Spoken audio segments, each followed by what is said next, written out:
Alright, so first and foremost is my setup. I am currently in my beautiful garage, and here is the fish tank itself. I purchased this at Walmart for about 12 bucks. It's a 10-gallon tank, and it is being elevated by a ladder here and a ladder there, and there's a board in between the two. I filled up the fish tank by using this hose that is coming out of my backyard.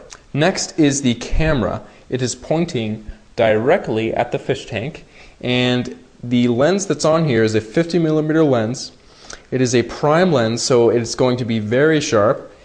If you don't have a prime lens, just use whatever lens you have. Anything will work, but this is ideal. Next that's on here is a RF602 wireless flash trigger.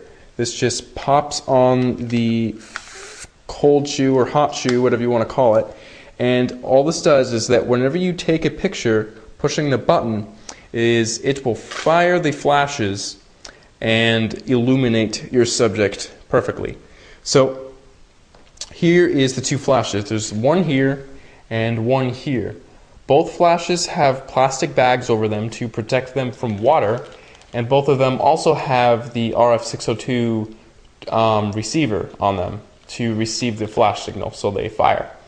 So this one right here, it is on 1/32 power, and it is basically pointing upward, a little, just slightly upward toward the subject. The next flash is right above the fish tank, and it is basically pointing downward and just flashing in this area.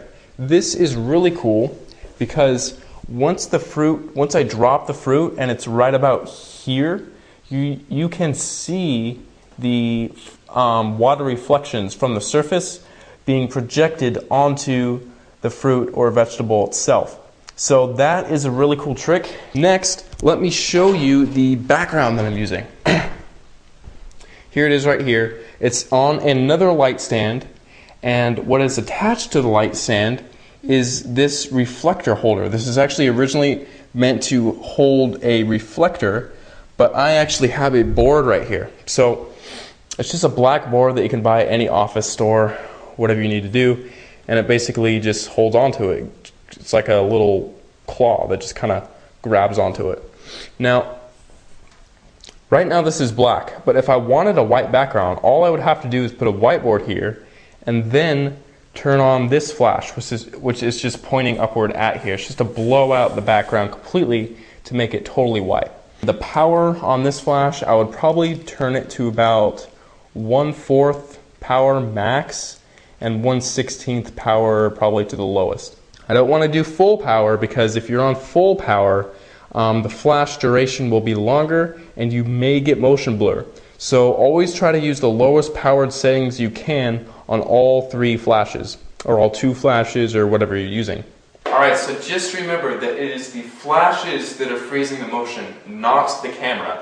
Right now the camera's on f14, 160th of a second at ISO 100.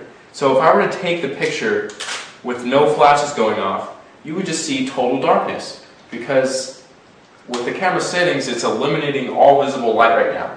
It is these flashes that are going to illuminate the subject and freeze the motion instantaneously. Alright, so here we go. I'm using 2 peppers.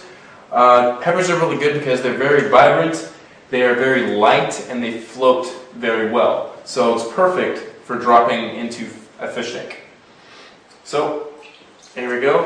I'm just going to push the button on my camera as soon as I drop them. So 3, 2, and 1. And 1. So there we go. You saw there's a little bit of splash, and there's the picture. It looks pretty good. Also, if you want to remove the little specks of water that pop on the fish tank afterwards, use one of these squeegee things. It's really good. You just squeegee it off, and yeah, the water drops will just disappear just like that. And then you can pick up whatever that's in there again and take hundreds of photos.